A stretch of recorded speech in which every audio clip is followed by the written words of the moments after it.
Hello everyone, welcome to today's video. In this video, we are going to discuss a very important topic. जैसे कि हम सब जानते हैं, आरबीआई ने रिसेंटली एक डिजिटल रुपी या डिजिटल करेंसी को लॉन्च किया है, जिसको हम सीबीडीसी बोलते हैं. CBDC stands for central bank digital currency. RBI ने अभी रिसेंटली एक डिजिटल करेंसी को लॉन्च किया है, जिसको हम डिजिटल रुपी बोल रहे हैं. और ये जैसे ही न्यूज मार्केट में आई, लोगों के माइंड में सबसे पहले क्वेश्चन ये आया कि जब ऑलरेडी इंडिया के अंदर यूपीआई इतना सक्सेसफुल है, तो फिर क्या नीड थी डिजिटल रुपी या एक डिजिटल करेंसी को लॉन्च करने की by the central bank of India.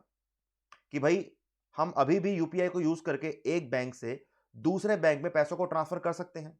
काम बिल्कुल सही चल रहा है. जिस भी दुकान पर जाते हैं छोटी या बड़ी पेमेंट के लिए, हम यूपीआई को यूज करते हैं. अगर मैं पर्सनली अपनी बात करूं तो मुझे याद नहीं है कि मेरी वॉलेट में 500 रुपए से ऊपर लास्ट 1-2 साल में कब हुए थे, because I am totally reliable on UPI only. कि मैं जो पेमेंट करता हूं यूपीआई से कर देता हूं. And it is very simple और बहुत काफी इजी प्रोसेस है यार. एक अपनी यूपीआई आईडी डालो या स्कैन करो, कुछ मिनट में, 1 मिनट में या कुछ सेकंड्स के अंदर पेमेंट एक बैंक से दूसरी जगह ट्रांसफर दूसरे बैंक में हो जाती है. तो क्वेश्चन उठ के ये आता है कि अगर चीजें इतनी इजी ऑलरेडी हैं, तो फिर एक नई डिजिटल करेंसी की क्या नीड थी और आरबीआई ने डिजिटल करेंसी को क्यों लॉन्च किया है. और एक बात तो मुझे भी कहीं ना कहीं क्लियर है कि if RBI is launching something, if RBI the central bank of India is launching something, definitely वहां पर कुछ ना कुछ तो इंपॉर्टेंट होगा. तो वही इंपॉर्टेंस जानने के लिए, यही बेसिक डिफरेंस जानने के लिए कि what is the basic difference between the UPI and digital rupee, कि जो यूपीआई ऑलरेडी हमारे इंडिया के अंदर चल रहा है और जो डिजिटल करेंसी अभी गवर्नमेंट ने लॉन्च करी है, उन दोनों के अंदर डिफरेंस क्या है. मैं आपको एक बात और बता दूं कि अगर मैं यूपीआई की बात करूं तो यूपीआई पूरी दुनिया के अंदर फेमस है. और पूरी दुनिया के अंदर भी यही क्वेश्चन सामने उठ के आया है कि भाई जब इंडिया के पास इतना स्ट्रॉन्ग यूपीआई है, तो why RBI is launching another digital currency. So आइए वीडियो को स्टार्ट करते हैं. और स्टार्ट करने से पहले I would really like to really want to tell you one thing, कि this video is very relevant for each and everyone. First of all, ये आपकी नॉलेज को इंक्रीज करेगा, राइट. सेकंड, अगर आप में से कोई भी किसी कॉम्पिटिटिव एग्जाम की प्रिपरेशन कर रहा है, this video is very much relevant for anyone who is preparing for any kind of competitive exam. चाहे वो यूपीएससी हो, चाहे वो एसएससी हो, चाहे वो सीडीएस हो, या फिर किसी भी एग्जाम में जहां पर करंट अफेयर्स आता हो ना, this video is very important for each and every aspirant who is preparing for any competitive exam. Why? क्योंकि मैं लिख के दे सकता हूं कि किसी भी आने वाले कॉम्पिटिटिव एग्जाम में यूपीआई को लेके, डिजिटल रुपी को लेके, सीबीडीसी को लेके या फिर क्रिप्टो करेंसी को लेके एक ना एक क्वेश्चन जरूर आएगा. और फाइनेंशियल टेक्नोलॉजी को लेके क्वेश्चन कई बार कई एग्जामों के अंदर देखने को मिला है. तो हम इस वीडियो को स्टार्ट करते हैं. और वीडियो को स्टार्ट करने से पहले again one more thing is here, कि आरबीआई ने इस प्रोजेक्ट को लॉन्च कब किया है. आरबीआई ने इस प्रोजेक्ट को लॉन्च किया है 1 दिसंबर को. अभी ये प्रोजेक्ट सिर्फ 4 सिटीज के अंदर as a pilot project launch किया गया है. 4 सिटीज कौन कौन सी हैं? New Delhi, Mumbai, Bangalore and Bhubaneswar. अब इन सिटीज की लोकेशन बहुत कमाल की है. कैसे? दिल्ली पूरा नॉर्थ एरिया कवर करती है. अगर बात करूं मुंबई की, तो मुंबई वेस्टर्न इंडिया कवर करती है. भुवनेश्वर जो कि उड़ीसा के अंदर है, वो ईस्टर्न इंडिया कवर करती है. और उसके साथ साथ अगर मैं बात करूं बेंगलोर, तो Bangalore is the silicon valley of India. और बेंगलोर में टेक्नोलॉजी को टेस्ट नहीं किया जाएगा तो कहां किया जाएगा? तो कुछ बातें ऐसी है जो आपको याद रखनी जरूरी है. आइए वीडियो के मेन पॉइंट पे आते हैं कि what is the basic difference between the UPI and digital rupee. और वीडियो के एंड में एक एक्स्ट्रा नॉलेज के लिए भी आपके लिए खास पॉइंट है. तो let's start with the first point, that bank account. कि अगर मैं बैंक अकाउंट की बात करूं, कि भाई अगर मैं यूपीआई और डिजिटल करेंसी को डिफरेंशिएट करने की बात करूं, तो फर्स्ट पॉइंट मेरे माइंड में आएगा बैंक अकाउंट. कि भाई एक यूपीआई को यूज करने के लिए मुझे एक बैंक अकाउंट चाहिए. कि जैसे मानो कि मेरे पास एचडीएफसी का बैंक अकाउंट है और मुझे यूपीआई आईडी क्रिएट करनी है. तो यूपीआई आईडी क्रिएट करने के लिए मुझे एक बैंक में अपना अकाउंट चाहिए, तभी उस बैंक से मेरी यूपीआई आईडी क्रिएट होगी और कनेक्ट होगी. और किसी एक यूपीआई ऐप के जरिए, चाहे वो गूगल पे हो, चाहे वो फोन पे हो, चाहे वो भीम ऐप हो, चाहे वो पेटीएम हो, उसके जरिए मैं अपनी यूपीआई आईडी को कनेक्ट करके एक बैंक से दूसरे बैंक में पैसों को ट्रांसफर कर सकता हूं. वहीं पर अगर मैं आपसे यह बोलूं कि डिजिटल रुपी या फिर सीबीडीसी ने इस पूरे पॉइंट को यहां पर खत्म कर दिया है. आरबीआई बोलती है कि when you are transferring your money through the digital rupee और CBDC, you don't need a bank account. कि आपके पास बैंक अकाउंट होने की कोई जरूरत नहीं है। यूपीआई को ट्रांसफर करते हुए बैंक एक मीडियम और एक इंटरमीडिएट की तरह काम करता है, लेकिन आरबीआई बोलती है कि सीबीडीसी या डिजिटल रुपी के अंदर इस पूरे सिस्टम में आपको बैंक अकाउंट की जरूरत ही नहीं है। अब सिंपल पॉइंट यहां पर है कि बैंक अकाउंट की जरूरत नहीं है तो होगा क्या। मैं आपको सिंपल बात समझाता हूं। डिजिटल रुपी एक ऐसी चीज है जो आपके पॉकेट के अंदर 500 रुपए का नोट रखा हुआ है, वो उसको एग्जैक्टली डिजिटली कन्वर्ट कर देगी। 500 रुपए के नोट के ऊपर आरबीआई के सिग्नेचर होते हैं और लिखा होता है कि भाई मैं धारक को मैं प्रॉमिस करता हूं, आरबीआई बोलता है कि मैं प्रॉमिस करता हूं कि मैं आपको 500 रुपए इस नोट के बदले प्रोवाइड करूंगा। राइट, यही लिखा होता है। मतलब रुपीज 500, 10, 20, 100, ये सब क्या है, ये सब लीगल डॉक्यूमेंट की तरह है। सेम इस तरीके से मैं बोलूं कि भाई उन्होंने हर नोट को, चाहे वो 5 का हो, चाहे वो 10 का हो, चाहे 50 का हो, 100, 200, 500, 2000, हर नोट को एग्जैक्टली डिजिटली कन्वर्ट कर दिया, उसको बोलते हैं डिजिटल रुपी। और आपको डिजिटल रुपी ऐसा नहीं है कि आपने 567 रुपीज किसी को पे कर दिया, नहीं, आपको एग्जैक्टली उसी डिनोमिनेशन के अंदर फिजिकल कैश की जो डिनोमिनेशन है, उसी डिनोमिनेशन के अंदर ये डिजिटल रुपी मिलेगा। जहां तक मैंने विजुअल्स देखे हैं, इस एप्लीकेशन के विजुअल ऐसे हैं कि आपका जो 500 रुपए का नोट है वही एग्जैक्टली नोट आपको डिजिटली दिखेगा आपकी एप्लीकेशन के अंदर। अब मानो आपने किसी को 500 रुपीज सेंड करने, तो आप 100 रुपीज को 5 बार सेलेक्ट करके, 5 क्वांटिटी ऑफ 100 रुपीज सेलेक्ट करके किसी को 500 रुपीज सेंड कर सकते हो। तो ये है बेसिकली डिजिटल रुपी। और यूपीआई और डिजिटल रुपी में सबसे बड़ा एक जो डिफरेंस है वो ये है कि यूपीआई के लिए आपको बैंक अकाउंट की जरूरत है, लेकिन डिजिटल रुपी के लिए आपको बैंक अकाउंट की कोई जरूरत नहीं है। सेकंड पॉइंट यहां पर यह आता है कि जिस डिनोमिनेशन में, चाहे से 10 रुपए, 20 रुपए, 50 रुपए, 100 रुपए, 200, 500 और 2000, जिस की डिनोमिनेशन में आपका फिजिकल कैश है, उसी डिनोमिनेशन में आपको ये डिजिटल रुपी मिलेगा। राइट, हम सेकंड पॉइंट पे अगर आते हैं, second point is anonymity. Anonymity का मतलब होता है किसी की आइडेंटिटी को रिवील ना करना। अब सोचो, आप सुबह दुकानदार के पास 100 रुपए लेके दूध लेने जाते हो, आपने उसको 100 रुपए दिए कि भैया दूध दे दो। क्या आपको लगता है कि आपके उन 100 रुपए की ट्रांजैक्शन को कोई ट्रैक कर रहा है? Definitely not. हाँ, लेकिन एक पॉइंट ये है कि अगर हमारी ट्रांजैक्शन 50,000 रुपीज से अबव है, if your transaction is over rupees 50,000 rupees, then you require to show your PAN number. You are required to disclose your permanent account number. But if the amount is less than 50,000 rupees, तो आपको किसी भी तरीके की अपनी identity को reveal करने की जरूरत नहीं है। मैं अभी फिजिकल कैश की बात कर रहा हूं।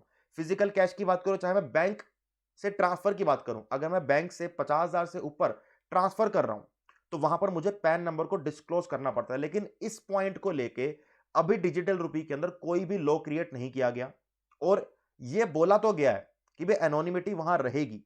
हाँ, लेकिन यह पॉइंट डेफिनेटली कि जब यह प्रोजेक्ट, अभी ये एक पायलट प्रोजेक्ट है, यानी कि अभी टेस्टिंग पे है, जब ये प्रोजेक्ट सबके लिए, सब सिटीजन्स के लिए, पूरी कंट्री में हर स्टेट, हर डिस्ट्रिक्ट, हर बैंक के अंदर स्टार्ट हो जाएगा, तो मुझे लगता है कि एनोनिमिटी को देखते हुए कुछ एक अमाउंट सेट किया जाएगा कि अगर इससे ऊपर आपका अमाउंट है तो आपको अपनी आइडेंटिटी को रिवील करना पड़ेगा। राइट नाउ अभी अकॉर्डिंग टू लॉ ये बोला जाता है, if the transaction is more than 2 lakh rupees, then you have to reveal your identity. आपको अपने ट्रांजैक्शन को रिपोर्ट करना पड़ेगा फॉर टैक्स पर्पस ओनली, कि भी अगर 2 लाख रुपए से ऊपर की अगर कोई ट्रांजैक्शन हो रही है तो आपको फॉर अ टैक्स पर्पस उस ट्रांजैक्शन को रिपोर्ट करना पड़ेगा। लेकिन अगर आपकी कोई भी ट्रांजैक्शन 2 लाख रुपए से कम है और आप डिजिटल रुपी के थ्रू ट्रांजैक्ट कर रहे हैं, तो आपको अपनी आइडेंटिटी को रिवील करने की कोई जरूरत नहीं, यहां पे एनोनिमिटी आपकी बनी रहेगी। तो yes, it is a very different point. अगर मैं physical cash,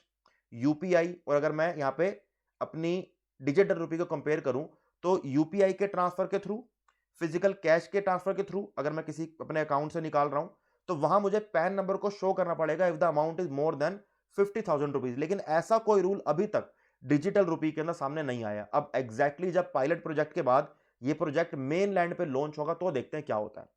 third point is transaction without the smartphone. If you ask from me और according to me, I just love this function.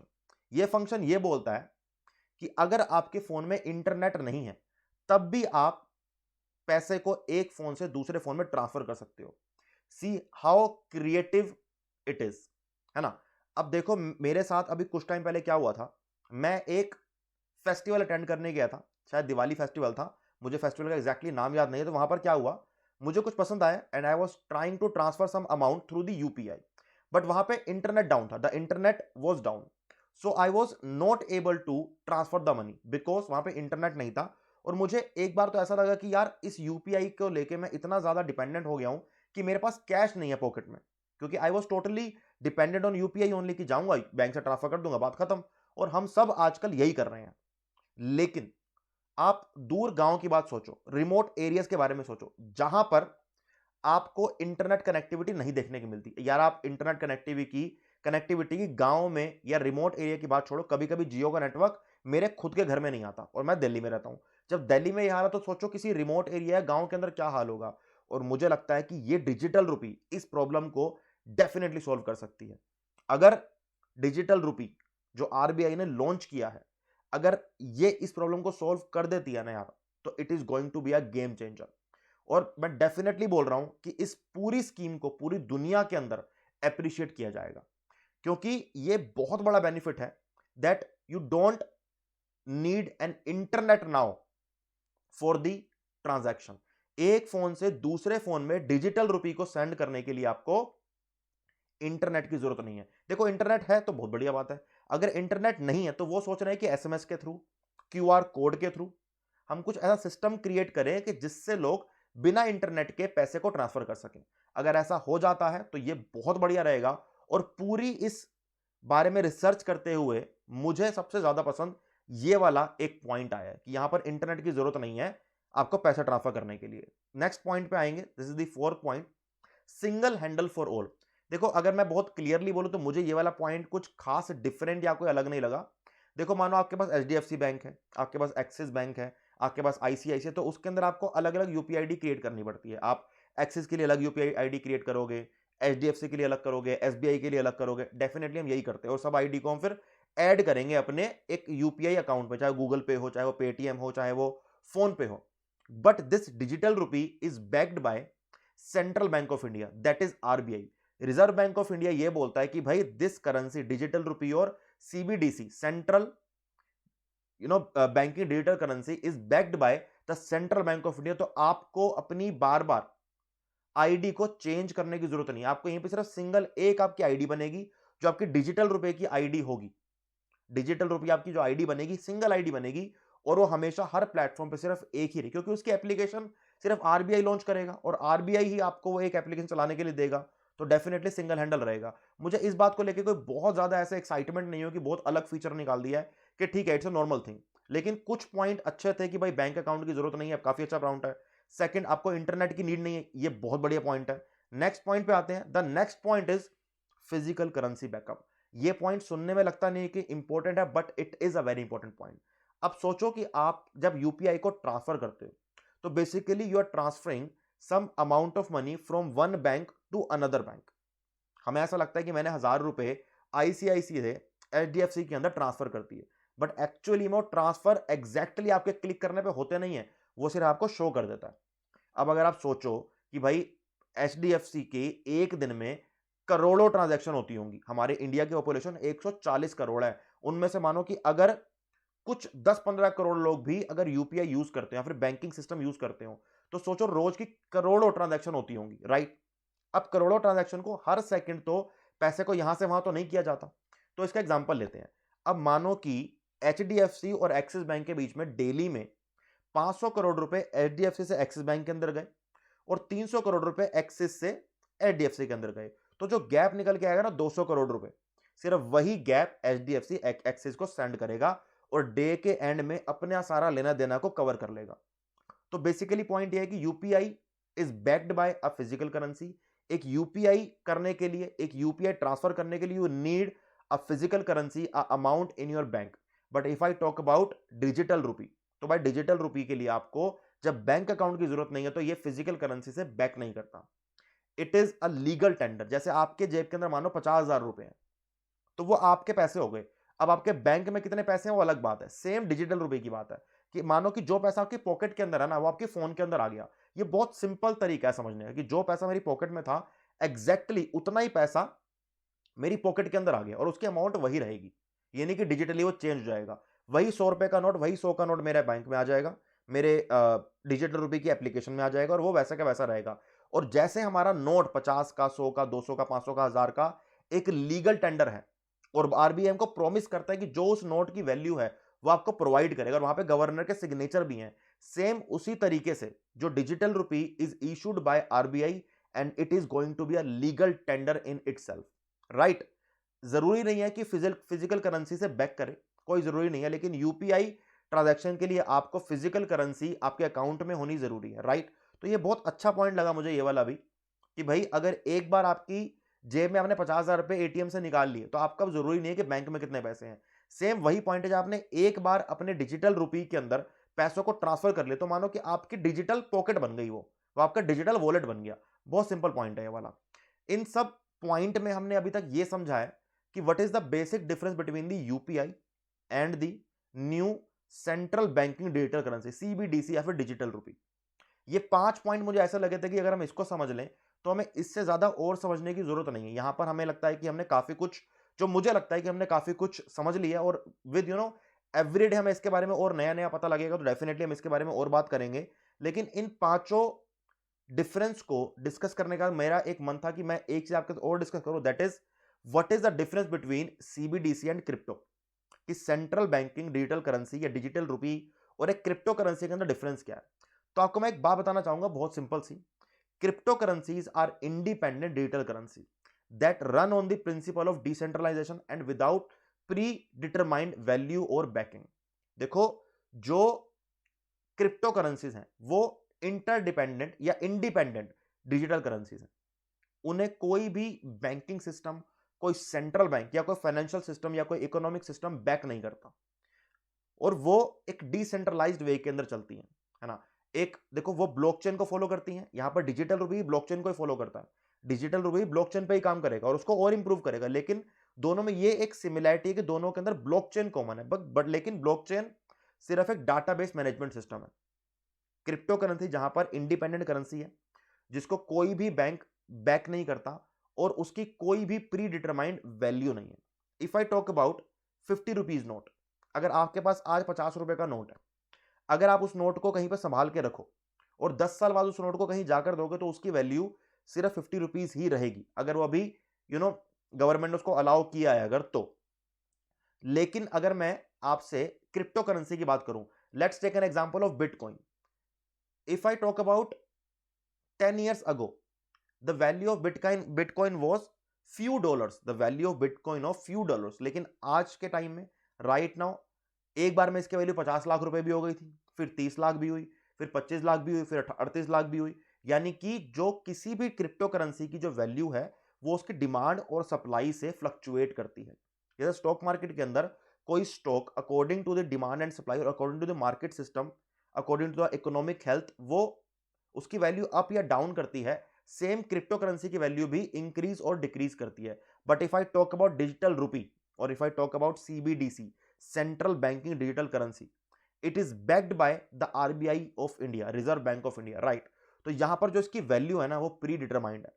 आपके जेब में 50 रुपए का नोट है और वही एग्जैक्टली नोट आपके पास डिजिटली कन्वर्ट होकर आपके फोन में आ जाएगा, है ना। वही डिनोमिनेशन, वही आरबीआई के सिग्नेचर, वही वही प्रॉमिस लिखा हुआ एग्जैक्टली सेम, वही लिखा होगा गारंटेड बाय सेंट्रल गवर्नमेंट, है ना। तो इसकी जो वैल्यू प्री डिटरमाइंड रहेगी। जो 50 रुपए का नोट है वो तमाम उम्र, पूरी जिंदगी 50 रुपए का नोट ही रहेगा।